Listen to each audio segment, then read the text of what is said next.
నమస్కారం, city news తెలుగుకి స్వాగతం. చిన్నపిల్లలు ఎక్కువ మంది మీరు ఇప్పుడు ఏ స్కూల్స్కి వెళ్ళినా ఎక్కడికి వెళ్ళినా కూడా చైల్డ్హుడ్ ఒబేసిటీ ఉంది. సో అన్ని డిసీజెస్కి పునాది చైల్డ్హుడ్ ఒబేసిటీ. చైల్డ్హుడ్ ఒబేసిటీ గురించి మా పీడియాట్రిషియన్ మేడం మాట్లాడతారు. Doctor Sahithi madam, senior and leading consultant paediatrics. Thank you. So మనం చైల్డ్హుడ్ ఒబేసిటీ అంటే కొంచెం పెద్ద పిల్లలు అనుకుంటున్నాము, కానీ కాదు. ఈవెన్ రైట్ ఫ్రమ్ బర్త్ చాలామంది అవేర్నెస్ లేకపోవడం వల్ల తల్లిపాలు తాగినప్పుడు పిల్లలు సన్నగా బలహీనంగా ఉన్నారు, అదే ఫార్ములా మిల్క్ పట్టిస్తే చాలా బొద్దుగా కనిపిస్తున్నారు అని పక్కన పిల్లలకి కంపేర్ చేసుకొని ఎక్కువ మంది ఫార్ములా మిల్క్కి అట్రాక్ట్ అవుతూ ఉన్నారు. కానీ మనం చూసుకుంటే ఫార్ములా మిల్క్లో ఇన్సులినోజెనిక్ ఎమినో యాసిడ్స్ అంటాము. అవి రైట్ ఫ్రమ్ బర్త్ అప్పటి నుంచి కూడా ఎమినో యాసిడ్స్ ఏవైతే ఇన్సులిన్ ప్రొడక్షన్ని ఆల్టర్ చేస్తావో అలాంటివి ఎమినో యాసిడ్స్ అనేవి ఫార్ములా మిల్క్లో ఎక్కువ ఉంటాయి. సో అందుకని తల్లిపాలు అన్నవి చాలా ముఖ్యమైనవి అండ్ శ్రేష్టమైనవి. పిల్లలు ఎదిగే కొందికి ఒబేసిటీ అనేది రాకుండా ఉండటానికి రైట్ ఫ్రమ్ బర్త్ మనం జాగ్రత్తలు తీసుకోవాలి. తర్వాత రాను ఇంకా స్కూల్ ఏజ్ వచ్చేటప్పటికి ఇప్పుడు అందరి పిల్లలు జంక్ ఫుడ్కి ఈజీ అవైలబిలిటీ ఉంది. సో ఈజీగా మనం వన్స్ వి స్టెప్ అవుట్ బయటికి కాలు పెట్టగానే మనకు అన్ని షాప్స్లోనూ వేలాడుతూ కనిపిస్తూ ఉన్నాయి. సో అవన్నీ కలర్ ప్యాకెట్స్లో ఉన్నవి పిల్లలకి చాలా అట్రాక్ట్ అయిపోతారు. అండ్ మోర్ ఓవర్ ఇప్పుడు ఈ లాక్డౌన్ వల్ల అందరికీ ఆన్లైన్ క్లాసెస్, ఇంట్లోనే కొంతమందికి అవి కూడా లేకుండా ఇంట్లోనే ఉండిపోయి క్లాసెస్ ఉండటం వల్ల క్లాసెస్ అనేవి లేకుండా టీవీకి గ్యాడ్జెట్స్కి బాగా అలవాటు పడిపోయి ఉన్నారు. పేరెంట్స్ కూడా వర్క్ స్ట్రెస్ వల్ల కానీ వాళ్ళ ల్యాక్ ఆఫ్ నాలెడ్జ్ వల్ల కానీ అవేర్నెస్ లేకపోవడం వల్ల కానీ వాళ్ళకి ఒక ఫోన్ ఇచ్చేసి మనం కూడా ఒక ఫోన్ పట్టేసుకొని కూర్చుంటున్నాము. కానీ అది చాలా తప్పు. అది దానివల్ల ఇప్పుడు ఇమీడియట్ ఎఫెక్ట్స్ ఉండవు, ఎందుకంటే వాళ్ళకి అనేది కొంత బాడీలో కొంత కెపాసిటీ ఉంటుంది. వన్స్ వాళ్ళ అడాలసెంట్ ఏజ్ వచ్చేటప్పటికి వాళ్ళ ఇమ్యూనిటీ అవన్నీ వాళ్ళ న్యూట్రిషన్ సరిగ్గా లేకపోవడం వల్ల, చైల్డ్హుడ్లో న్యూట్రిషన్ సరిగ్గా లేకపోవడం వల్ల అడాలసెంట్ ఏజ్ వచ్చేటప్పటికి వాళ్ళు ఏ డిసీజ్ వచ్చినా కానీ చాలా సివియర్గా వస్తాయి. Now I request our senior doctor and medical superintendent Dr. Indranil sir to give a valuable message regarding the obesity and the old obesity days.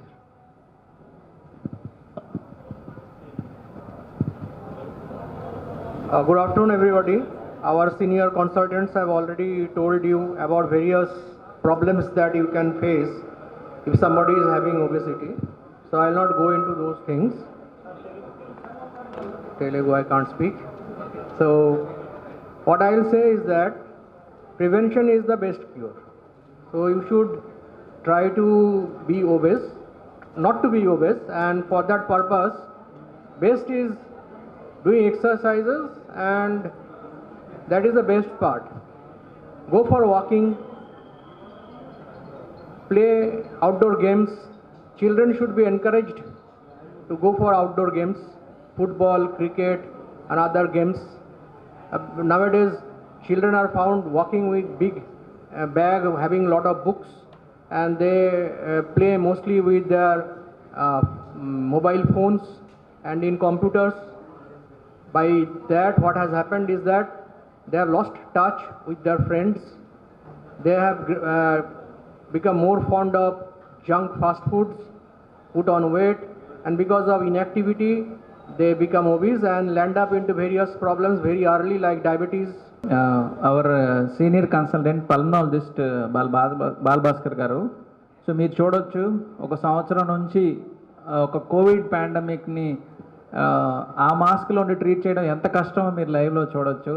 Is the man, and we definitely appreciate the commitment and the work he did more than us. So ఇప్పటికీ ఆ infections, please put your hands together for him. Still he is seeing the cases. ఆ pandemic బాగా ఎక్కువగా ఉంది.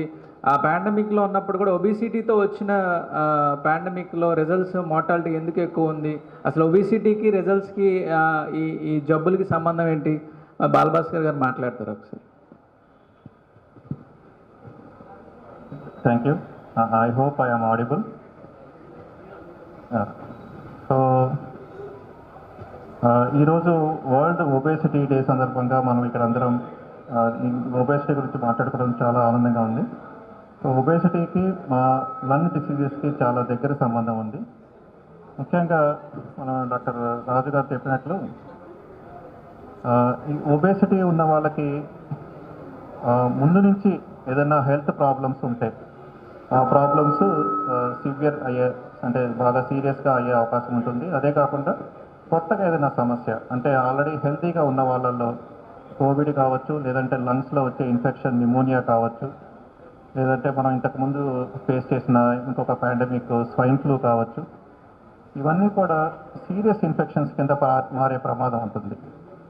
So obesity అనేది ఒక వ్యాధి. మనం ఇంతకుముందు మాట్లాడిన స్పీకర్స్ అందరూ కూడా ఈ విషయం మీకు స్ట్రెస్ చేసి చెప్పడం జరిగింది. ఒబేసిటీ అనేది ఒక వ్యాధి. దాన్ని మనం ఎంత ఎర్లీగా రికగ్నైజ్ చేస్తే మనం అంత త్వరగా ఆ సైకిల్ నుంచి బయటపడాలి. సో ఒక రకంగా చెప్పాలంటే ఈ ఒబేసిటీ, లంగ్ డిసీజెస్ అనేది ఒక సైకిల్ లాంటిది. ఒకసారి పేషెంట్ వెయిట్ గెయిన్ అయ్యి ఒక ఒబేసిటీ, ఒక బాడీ మాస్ ఇండెక్స్ ఒక రేంజ్ దాటి వెళ్ళినప్పుడు లంగ్స్ కెపాసిటీ అనేది తగ్గిపోతుంది. వీళ్ళకి వచ్చే మొదటి కంప్లైంట్ ఎగ్జర్షనల్ బ్రెత్లెస్నెస్ అంట, అంటే నడిస్తే ఆయాసం వస్తుంది అని చెప్తారు. సో వాళ్ళకి ముందు నుంచి ఆస్తమా కానీ లేదంటే ఏదన్నా సిఓపిడి అనే లంగ్స్ ప్రాబ్లమ్స్ ఉన్న సందర్భంలో ఒబేసిటీ వల్ల ఈ ప్రాబ్లమ్స్ ఇంకా అగ్రవేట్ అవుతాయి. అంతేకాకుండా వాళ్ళు మెడిసిన్స్కి రెస్పాన్స్ ఇచ్చే విధం కూడా మారుతుంది. అంటే వాళ్ళు డ్రగ్ రెసిస్టెంట్, అంటే మనకు మెడిసిన్స్ ఇచ్చినా కానీ రెస్పాన్స్ కాని పరిస్థితులకు వెళ్ళే అవకాశం ఉంటుంది. CEO madam, doctor Mamata madam, to give your message on obesity. నమస్కారం అండి. ఇంతమంది డాక్టర్స్ మాట్లాడాక టెక్నికల్గా నాకు మాట్లాడటానికి ఏమీ మిగలలేదు గ్యారంటీగా. కాకపోతే ఒక్కటి చెప్పదలుచుకున్నాను ఏంటంటే, వినే వాళ్ళకి ఒబిసిటీ దీన్ని ఇంత పెద్ద వ్యాధిలా ఎందుకు చూస్తున్నారు అనేది కామన్ మ్యాన్గా అయితే అర్థమవుదండి, సఫర్ అయిన వాళ్ళకి తప్పితే. కాకపోతే ఎవరైనా కానీ ఈఆర్కి ఏ జబ్బుతో వచ్చినా ఫస్ట్ థింగ్ అడిగేది రిస్క్ ఫ్యాక్టర్లు ఉన్నాయా. రిస్క్ ఫ్యాక్టర్లు ఏంటి? కంపల్సరీగా హైపర్ టెన్సివా, డయాబెటిక్కా. వీటికి కారణం వెనకాలకి వెళ్ళి చూస్తే కంపల్సరీగా 80% ఆఫ్ ద పీపుల్లో అట్లీస్ట్ ఒబిసిటీ అనేది ఇంపార్టెంట్ ఫ్యాక్టర్. మనం మామూలు వెయిట్, ఆ తర్వాత ఓవర్ వెయిట్, అది క్రాస్ చేశాక వచ్చేది ఒబిసిటీ. సో పిల్లల దగ్గర నుంచి చూస్తే మనం చిన్నప్పుడు పిల్లలకి బాగా తినట్లేదు అని వెంటబడి పడుతూ ఉంటామండి. కరెక్టే, యాజ్ పేరెంట్స్ వీఆర్ రైట్. కానీ what condition we are creating for them in future అనేది అది మనం చాలా మైండ్లో పెట్టుకోవాల్సిన విషయం. వాళ్ళు పెద్ద అయ్యే కొందికి ఎడిదిరిగి జంక్ ఫుడ్కి అలవాటు పడతారు, ఏదంటే అది తినటం మొదలు పెడతారు. అప్పుడు ఆ స్టేజ్లో ఆపలేం. మళ్ళీ ఒక స్టేజ్ వస్తుంది ఏదంటే వాళ్ళు చాలా వాళ్ళ వంక వాళ్ళు చూసుకొని ఫ్రెండ్స్ ఇన్ఫ్లుయెన్స్లో ఏంటంటే నేను బాగా తగ్గిపోవాలి అని విపరీతంగా డైటింగ్ మొదలు పెడతారు. 2 phases అనమాట. ఒకటేమో ఓవర్ ఈటింగ్ ఫాలోడ్ బై విపరీతమైన డైట్, రెండూ బ్యాడే. కానీ that is what people are doing. And ఇండియాలో స్పెషల్లీ కేరళ తర్వాత ఎక్కువ కేసులు డయాబెటీస్ ఉంది మన ఆంధ్రప్రదేశే. So diabetic capital of India Kerala అయితే నెక్స్ట్ ప్లేస్ మనం రెడీగా ఉన్నాం, మనమే ఆంధ్రాని. సో చాలా ఇంపార్టెంట్ ఒబిసిటీ అనే టాపిక్.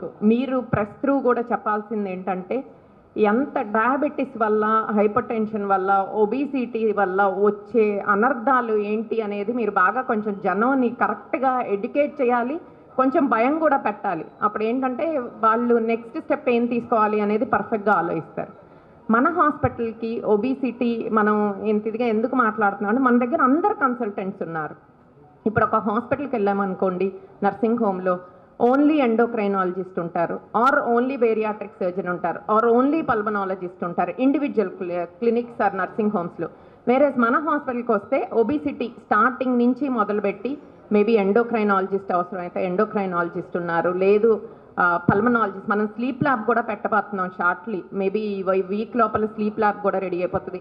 సో వాళ్ళకి ఆ స్లీప్ టెస్ట్ అవసరమైతే అది చేయిస్తారు పల్మనాలజిస్ట్ బాలభాస్కర్ గారు. లేదు ఆ స్టేజ్ దాటిపోయింది, ఒకవేళ పిల్లల్ని అంటే డైటీషియన్స్ ఉన్నారు, వాళ్ళు సజెస్ట్ చేస్తారు, భరణి గారు సజెస్ట్ చేస్తారు. ఆ స్టేజ్ దాటిపోయింది అనుకోండి, అప్పుడు బేరియాట్రిక్ సర్జన్కి రెఫర్ చేస్తారు. అలా అందరూ కలిపి అనమాట. ఒకవేళ పీడియాట్రిక్ కేసెస్ అయితే కనుక సాహితీ టేక్ కేర్ చేస్తుంది. ఆ పైన ఏమన్నా అవసరమైతే కార్డియాలజిస్టు, న్యూరాలజిస్టు అందరు ఉన్నారు కాబట్టి వన్ స్టాప్ ప్లేస్ లాగా అయిపోతుంది అనమాట ఒబిసిటీకి. అందుకని I think from our end what ever we can do, because it is a social evil లాగా అయిపోయింది వాళ్ళ ఒబిసిటీ అనేది. సో రమేష్ హాస్పిటల్ తరఫున ఎవరికి అవేర్నెస్ క్రియేట్ చేయాలన్నా మేమందరం రెడీగా ఉన్నాం వాళ్ళతో వచ్చి మాట్లాడటానికి. అండ్ మీ ద్వారా తెలియజేయాల్సింది ఏంటంటే ఒక వన్ స్టాప్ ప్లేస్, ఎవరైనా ఎలాంటి సహాయం అవసరమైనా కానీ సెకండ్ థాట్ ఇవ్వకుండా ఇక్కడికి వచ్చి మా అందరి హెల్ప్ తీసుకోవచ్చని మేము చెప్పదలుచుకున్నామండి. అండ్ రాజు గారు చేసిన కేసులు మేబీ 1 or 2 పేషెంట్స్ ఉన్నారు, వాళ్ళ ఎక్స్పీరియన్స్ కూడా వాళ్ళు చెప్తారు. And Swapna infertility, I mean తన క్లినిక్లో చాలా పర్సంటేజ్ ఆఫ్ సక్సెస్ ఉంది. Because it is a wholesome treatment అనమాట, అందరూ కలిపి చేస్తారు. తను ఒబీస్గా ఉన్నారు, అలాంటివి ఇందాక చెప్పినట్టు రాజుగారికి రెఫరల్లా, లేకపోతే అవసరమైతే థైరాయిడ్ అట్లాంటి వాడికి భరణీకి రెఫరల్లా, అట్లా డిఫరెంట్ పీపుల్ టుగెదర్ ట్రీట్ కాబట్టి హోలిస్టిక్గా ట్రీట్ చేయడానికి ఉంటుందండి. Thank you so much. ఒబిసిటీలో ఎవరైతే ఓవర్ వెయిట్ ఒబిసిటీ పేషెంట్స్లో ఉన్నారో వాళ్ళలో కోవిడ్-19 ఇన్ఫెక్షన్ కానీ సోకితే ఎక్కువ మంది ఐసీయూలో అడ్మిషన్స్ అవ్వడం, ట్రీట్మెంట్ సరిగా ఉండకపోవడం, డెత్ రేట్స్ కూడా ఎక్కువ జరగడం జరుగుతుంది.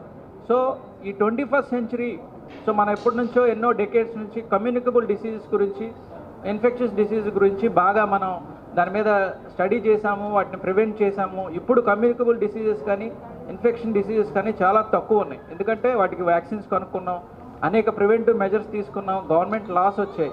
కానీ this is the time to prioritise, to recognise obesity a communicable disease which is preventable. దీన్ని మనం ప్రివెంట్ చేయగలం. ప్రివెంట్ చేయకపోతే ఈ ఒబిసిటీ డిసీజ్ వల్ల అనేక అనర్థాలు జరుగుతున్నాయి. షుగర్ రావచ్చు, బీపీ రావచ్చు. ఇక్కడ ఉన్న ప్రతి ఒక్క స్పెషలిస్ట్ వాళ్ళు ట్రీట్ చేసే మేజర్ డిసీజ్ అన్నిట్లో కూడా పేషెంట్ ఎంతో కొంత మోర్ దాన్ 50% ఒబిసిటీతో బాధపడుతూ ఉన్నారు. ఆ ఒబిసిటీతో బాధపడడం మూలంగా ఆ సక్సెస్ రేట్ అనేది వాళ్ళు వెయిట్ లాస్ తగ్గకపోతే మాత్రం జరిగే అవకాశం లేదు. ఫర్ ఎగ్జాంపుల్ ఇన్ఫర్టిలిటీ స్పెషలిస్ట్ని తీసుకుంటే ఇప్పుడున్న చైల్డ్హుడ్ ఒబిసిటీలో లెస్ దాన్ 5 yearsలో ఉన్న వాళ్ళే ఏషియన్ పిల్లలందరిలో 2020 స్టాటిస్టిక్స్ ప్రకారం more than 50% are overweight. 5 సంవత్సరాల లోపు ఉన్న పిల్లలే ఓవర్ వెయిట్ 50% ఉన్నారు. అదే 5 సంవత్సరాల నుంచి 19 సంవత్సరాల పిల్లల్ని తీసుకుంటే 40% ఓవర్ వెయిట్ ఫేజ్లో ఉన్నారు. సో ఈ 19 సంవత్సరాల్లో వాళ్ళ మెన్స్ట్రువల్ సైకిల్స్ రెగ్యులర్గా లేక వాళ్ళకి ఇన్ఫర్టిలిటీ ఛాన్సెస్ ఎక్కువ ఉంటాయి. సో ఆ పేషెంట్స్ ఇన్ఫర్టిలిటీ స్పెషలిస్ట్ దగ్గరికి ఎక్కువ వెళ్ళే అవకాశం ఉంటుంది. ఆ తర్వాత నెక్స్ట్ ఏజ్లో 25-30 yearsలో వాళ్ళకి type 2 డయాబెటీస్ వచ్చే అవకాశం ఉంటుంది బికాజ్ ఆఫ్ ఒబిసిటీ. ఈ జబ్బులన్నీ కేవలం వెయిట్ వల్ల వచ్చేవి. ఆ జబ్బుల్ని చూసుకోవడానికి ఎండోక్రైనాలజిస్ట్ దగ్గరికి వెళ్తారు. ఆ తర్వాత వాళ్ళకి వచ్చే ఊపిరితిత్తు జబ్బులు, గురక రావడం, స్లీప్ యాప్ని అంటాం, ఆ రెస్పిరేటరీ సమస్యలన్నీ రావడం వల్ల పల్మనాలజిస్ట్ దగ్గరికి వెళ్తారు. ఇవన్నీ ఇంపాక్ట్స్ అల్టిమేట్గా హార్ట్ మీద పడతాయి. పేషెంట్ యొక్క హార్ట్ కండిషన్ చాలా వీక్ అవుతుంది. సో ఆ కండిషన్ ట్రీట్ చేయడానికి కార్డియాలజిస్ట్ దగ్గరికి వెళ్తారు. సో ఈ రమేష్ హాస్పిటల్లో ఈ మల్టీ స్పెషాలిటీ అప్రోచ్తో ఒబిసిటీ ఓవర్ వెయిట్ ఉన్న ప్రతి ఒక్క పేషెంట్కి ఒక మంచి సొల్యూషన్ ఇవ్వడానికి, ఎవరు ఏ స్టేజ్లో ఉన్నా సరే, చిల్డ్రన్ నుంచి అడాలసెంట్ నుంచి వాళ్ళ యొక్క BMI స్టేటస్ని బట్టి, వాళ్ళ ఒబిసిటీని బట్టి ఒక ట్రీట్మెంట్ ఇవ్వాలి అని డాక్టర్ రమేష్ గారి యొక్క ఒక విజన్తో వీ స్టార్టెడ్ దిస్ డిపార్ట్మెంట్. ఈ వరల్డ్ ఒబిసిటీ డే తరపున ఈ ఫెసిలిటీ ఈ ఆంధ్రాలో ఉన్న ఒక్క చోట ఉంది కాబట్టి అందరూ దీన్ని వాడుకోవాలి. సో మాకు ఒక ఒబిసిటీ ప్యాకేజ్ లాగా, ఒక ఒబిసిటీ గురించి ఒక పేషెంట్ మా దగ్గరకు వస్తే ఆల్మోస్ట్ అందరు కన్సల్టెంట్స్ ఆ పేషెంట్ చూస్తారు. చూసిన తర్వాత వాళ్ళకున్న BMIని బట్టి, ఒబిసిటీని బట్టి వాళ్ళకి ట్రీట్మెంట్ ఆప్షన్స్ ఇస్తారు. సో ఈ ఒబిసిటీ రోజు ప్రతి ఒక్కళ్ళు వాళ్ళ ఫ్యామిలీలో కానీ వాళ్ళ అందరిలో కానీ ఎక్కువ మంది ఈ ఒబిసిటీ గురించి తెలుసుకోవాలి. ఈ ఒబిసిటీ డే యొక్క ఉద్దేశం ఏంటంటే మా హాస్పిటల్ సైడ్ నుంచి, హెల్త్ సైడ్ నుంచి మా రెస్పాన్సిబుల్గా ప్రతి ఒక్కళ్ళు ఒబిసిటీ గురించి మాట్లాడాలి. రానున్న కాలంలో నెక్స్ట్ 2030లో డెఫినెట్గా 1/3 of India population are going to be diabetic.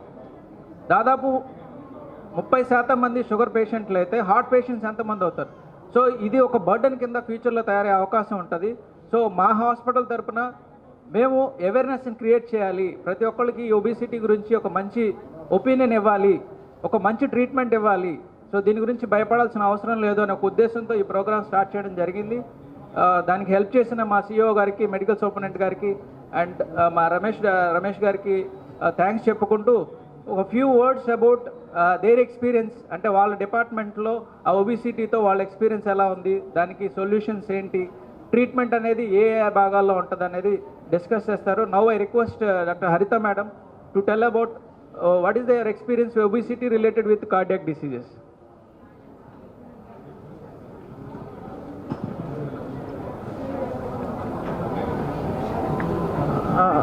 Very good morning అండి.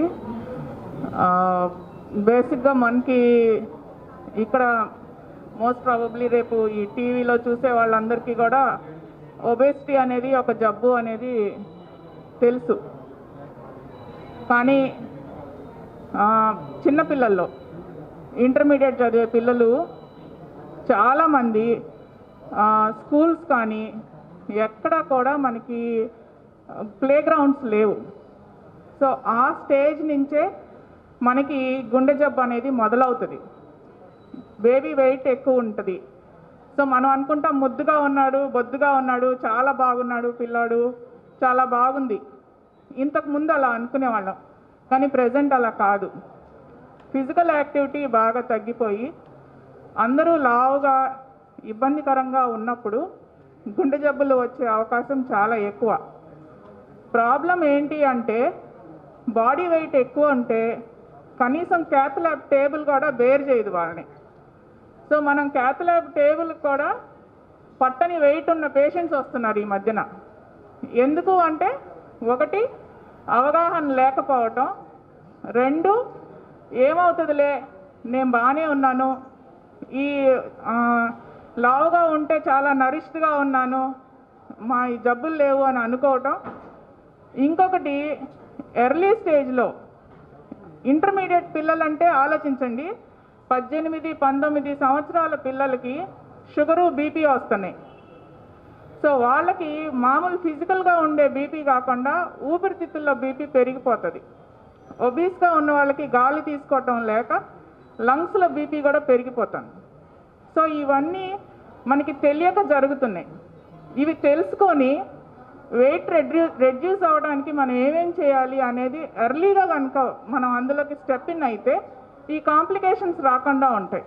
వన్స్ వచ్చేసాక, షుగర్ వచ్చేసాక, బీపీ వచ్చేసాక, హార్ట్ డిసీజ్ వచ్చేసాక అనేది చేతులు కాలేక ఆకులు పట్టుకోవడం లాగా. సో ఆ స్టేజ్కి వెళ్ళకూడదు. సో అదర్ ఎండోక్రైన్ ప్రాబ్లమ్స్ ఏముంటాయి అనేది endocrinologist madam doctor Barni madam మాట్లాడతారు. సో ఎండోక్రైనాలజీ పరంగా డయాబెటీస్ కానీ హార్మోన్ ప్రాబ్లమ్స్ కానీ అన్నీ ఒబెసిటీ మూలానే, ఆల్మోస్ట్ హాఫ్ ఆఫ్ ద పేషెంట్స్కి ఒబెసిటీ మూలానే వస్తాయి. సో ఇప్పుడు మనం థైరాయిడ్ ప్రాబ్లం కానీ షుగర్ కానీ పెరుగుతూ ఉంది అందరికీ. ఇది కేవలం బాడీలో ఫ్యాట్ పర్సంటేజ్ పెరగటం మూలానే ఈ హార్మోన్ ఇంబ్యాలెన్సెస్ అవన్నీ జరుగుతూ ఉంటాయి. సో అందరికీ తెలుసు ఆ థైరాయిడ్లు ఉంటాయి, పీసీఓడి ఉంటుంది, డయాబెటీస్ ఉంటుంది, ఒబీస్గా ఉంటారు. కానీ అసలు వాటికి ట్రీట్మెంట్ వాడుతూ ఉంటారు, పీసీఓడికి, డయాబెటీస్కి, థైరాయిడ్కి. కానీ అసలు దానికి మూల కారణం బాడీ ఫ్యాట్ పర్సంటేజ్. దాన్ని తగ్గించుకోవాలి అన్న మోటివేషన్ ఉండదు. ఎందుకంటే ఇందాక మేడం కానీ సార్ కానీ చెప్పినట్టు ఒబెసిటీని ఒక ఎంటిటీ, ఒక డిసీజ్ లాగా దాన్ని ఐడెంటిఫై చేసి దానికి కూడా మనం ట్రీట్మెంట్ తీసుకోవాలి అన్న థాట్ కూడా ఉండట్లేదు ఎవరికి. సో వీటికి మా దగ్గరికి వస్తూ ఉంటారు. వెరాజ్ ఒబెసిటీకి ఏం చేయాలో కూడా చాలామంది తెలియదు. అఫ్కోర్స్ గూగుల్ అది చేస్తే మనకి చాలా రకాల డైట్స్, చాలా ఎక్సర్సైజెస్ అన్నీ ఉంటాయి. బట్ అందరికీ అన్ని డైట్స్ సెట్ అవ్వవు, అన్ని ఎక్సర్సైజెస్ సెట్ అవ్వవు.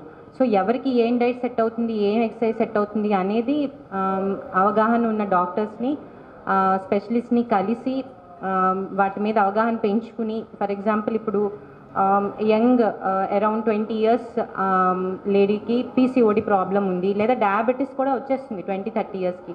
ఇప్పుడు మనకి అంటే ఎర్లీగా యంగ్ ఏజ్లో ఒబీస్గా ఉన్న వాళ్ళలో ఎక్కువ మంది సైకిల్స్ సరిగ్గా రాకపోవడం, అమ్మాయిల్లో ఎక్కువ మంది రెగ్యులర్గా మెన్స్ట్రువల్ సైకిల్స్ రాకపోవడం, సో పెళ్ళైన తర్వాత కూడా ఎక్కువ మంది ఇన్ఫర్టిలిటీతో ఉండడం, అంటే పిల్లలు పుట్టకపోవడం, ఈ కామన్గా ఉన్న ఈ సమస్య ఎక్కువ అవుతూనే ఉంది. సో అది ఆ సమస్య ఎంత ఉంది, దాన్ని ఏం చేయాలనేది సో ఇన్ఫర్టిలిటీ స్పెషలిస్ట్ డాక్టర్ స్వప్న గారు మాట్లాడతారు. Good morning all. Actually obesity అంటే ఓవర్ వెయిట్, ఒబేసిటీ మేజర్గా majority of them think that ఇంకా కార్డియాక్ ప్రాబ్లమ్స్ వస్తాయి, ఎక్సెస్ ఫ్యాట్ ఉంటే, కొలెస్ట్రాల్ ఉంటే మీకు డయాబెటీస్ వస్తుంది. సో ఎక్కువ ఫోకస్ అంతా అక్కడే ఉంటుంది అనమాట about heart problems. So people will be advising diet, exercise అని. కానీ now days as a fertility specialist చిన్న వయసు లైక్ 18 years అమ్మాయిలు కూడా మన దగ్గరకు వస్తున్నారు విత్ ఇర్రెగ్యులర్ మెన్స్ట్రువల్ పీరియడ్స్ అని చెప్పేసి. They will be so obese. That is major cause ఏంటంటే పీసీఓడి అంటారు. పీసీఓడి అంటే నీటి బుడగలు అని చెప్పి వినే ఉంటారు. సో ఈ ఇర్రెగ్యులర్ పీరియడ్స్ అనేది ఈ ఏజ్ గ్రూప్లో స్టార్ట్ అయ్యి again when they reach 25 to 30 years they land up with infertility అనమాట. Not only in women, men చాలామంది పురుషులు కూడా ఈ ఒబేసిటీ ప్రాబ్లంతో చాలా సఫర్ అవుతున్నారు అండ్ వాళ్ళ వీర్యకణాలు కూడా తగ్గిపోతూ ఉంటాయి అన్నమాట. సెక్షువల్ ప్రాబ్లమ్స్ వస్తాయి, స్పర్మ్ కౌంట్ తగ్గిపోవటము, పిల్లలు కలగపోవటము, ఇవి చాలా కారణాలు ఉన్నాయి ఇప్పుడు. సో ఒబేసిటీ అంటే మనకి డయాబెటీస్, హార్ట్ ప్రాబ్లమ్సే కాకుండా ఈ ఏజ్ గ్రూప్లో like 25 to 30 majority of them are affected with infertility. So what I would like to share some example here. ఒక పేషెంట్ వచ్చిందండి మా దగ్గర, షీఈ్ 140 kgs అనమాట. 140 kgs. She only 29 year old. Marriage అయ్యి 10 years అయింది. సో చాలా centres, fertility centres visit అయిందనమాట. అందరూ వెయిట్ తగ్గు అని చెప్తున్నారు. But she was following the diet and exercise. Maximum she couldn't lose 1 kg also. 140 నుంచి how can she become 80 kgs? Drastic weight loss అనేది చాలా డిఫికల్ట్ ఉంది. So since we have our department here, department of bariatric surgery, I suggested her bariatric surgery అనమాట. So తను నా మాటలు విని IVF చేయాలని కూడా, ఐవీఎఫ్ చేయించుకోవడానికి నా దగ్గరకు వచ్చింది. బట్ ఐవీఎఫ్ చేయాలన్నా కూడా ఆమెకి ఇంజెక్షన్స్ డోస్ ఎక్కువ పడుతుంది, ఇంజెక్షన్స్కి రెస్పాన్స్ రాదు, ప్రెగ్నెన్సీ వచ్చినా కూడా అబార్షన్స్ అవుతాయి, ప్రెగ్నెన్సీలో బీపీ, షుగర్ రావటం ఇలాంటివన్నీ జరుగుతాయని కాంప్లికేషన్స్ గురించి ఎక్స్ప్లెయిన్ చేసిన తర్వాత she decided to go for bariatric surgery అనమాట. Department neurologist doctor Kumaravelu sir, could you please come on to the stage and share few words about obesity and its diseases in neurological diseases? మీరందరికీ నమస్కారం అండి. ఇప్పుడు నేను విన్నారు కదా, obesity అంటే ఊబకాయం. ఊబకాయంలో ప్రాబ్లం ఏంటంటే యాజ్ రైట్లీ బ్రాటెడ్ బై బాలభాస్కర్ గారు చెప్పారు కదా, అబ్స్ట్రక్టివ్ స్లీప్ అప్ని అని చెప్తారు. రాత్రి గొరక పెట్టుకుంటే మన వాళ్ళకి ఎన్న ఫీల్ అవుతారుగా, చాలా డీప్గా నిద్రపోతారు. కానీ డీప్గా నిద్రపోవడం లేదు, అది సరిగా నిద్రపోవడం వలన గొరక పడతారు. అందుకని ఇది రెండు ప్రాబ్లం ఇప్పుడు లేటెస్ట్గా వచ్చిన కండిషన్ బట్టి both obesity and sleep apnea are important risk factors for stroke. Stroke అంటే పక్షవాదం. పక్షవాదం వచ్చిన వాళ్ళకి ఇది ఇంపార్టెంట్ రిస్క్ ఫ్యాక్టర్స్ అండి. నేను అన్ని వాళ్ళకి ఎప్పుడు చెప్పినప్పుడు చెప్తాను, 4 నెంబర్ తెలుసుకోవాలని చెప్తాను. ఏ 4 నెంబర్ అంటే జనరల్గా మనకు తెలుసుకోవాలి?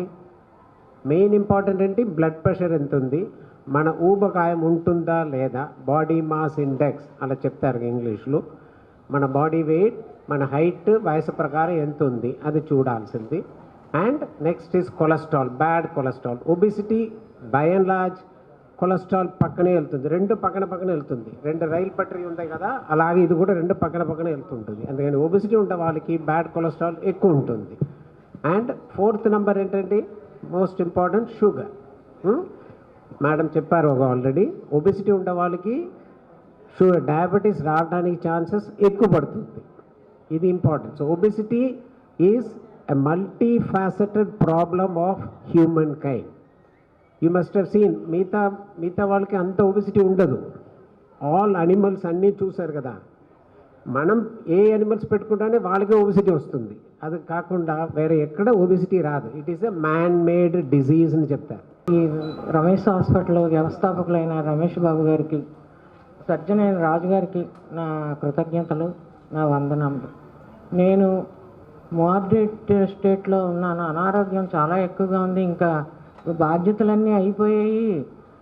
అంటే నాట్ ఇంట్రెస్టింగ్, అంటే డెత్కి కూడా నేను వెనుకాడలేదు, అలాంటి స్టేజ్లో వచ్చానమాట. నాకేమో నీ జాయింట్ రీప్లేస్మెంటు భరత్ గారు చేస్తారని రమేష్ హాస్పిటల్ విజయవాడ వెళ్ళాను. అక్కడ ఒక 5 రోజులు ఉన్నాను. అయితే వాళ్ళందరూ నారాయణ స్వరూపమైన వాళ్ళు ఎంత మంచిగా ఆలోచించారంటే, ఈ నీ జాయింట్స్ ఆపరేషన్ సక్సెస్ అవుతుందో అవదో, ఈవిడ ఒబేసిటీ అని చెప్పేసి నన్ను గుంటూరు బేరియాటిక్ సర్జరీకి రిఫర్ చేశారు. బేరియాటిక్ సర్జరీ అంటే అంతవరకు నాకు అవగాహన లేదు. ఒబేసిటీకి బేరియాటిక్ సర్జరీకి చాలా సంబంధం ఉంది. ఎందుకంటే నేనే దానికి నిదర్శన. నా జీవితం యూటర్ను ఈ బేరియాటిక్ సర్జరీ చేసుకున్నాక మారింది. ఎందుకంటే నేను ఎన్నో అనారోగ్యం, మార్బిడ్ స్టేట్ చాలా సివియర్, ఇంకా జీవితం అంటే వ్యర్థం, వేస్ట్, లాస్ట్లో నాకు ఇలా చేశాడు భగవంతుడిని కూడా అనుకున్నాను. కానీ ఒకటి, పరమేశ్వరుడు మా గురువు గారు ఇక్కడ కాకినాడ నుంచి నన్ను రమేష్ హాస్పిటల్ గుంటూరుకు పంపించారు. నేను ఇప్పుడు నడవగలుస్తున్నాను. నాకున్న ప్రాబ్లమ్స్ డాక్టర్ గారు చెప్పారు, అవన్నీ నాకు క్లియర్ అయ్యాయి. ఇప్పుడు నేను చాలా హ్యాపీగా ఉన్నాను. ఎలా ఉన్నానంటే, ఏ ధర్తీ గా రహీ హై, ఆస్మా గా రహీ హై, బాహర్ దిల్గస్ సబ్కో గారాహి హూ అన్నట్టు నా జీవితం చాలా ఆనందంగా అనిపిస్తున్నది. ఇప్పుడు జీవించాలని నాకు చాలా ఉంది. ఎవరికైనా ఉపకారం చేయాలి 10 మందికి అని ఉంది. ఏమో భగవంతుడి దయ ఎలా చేస్తాడో అతని విధానంలో ఉన్నాను. రాజుగారికి నాకు చిన్నవాడిన అతనికి నా కుమారుడిలాగా భావించి అతనికి నా కృతజ్ఞతలు తెలియజేస్తాను.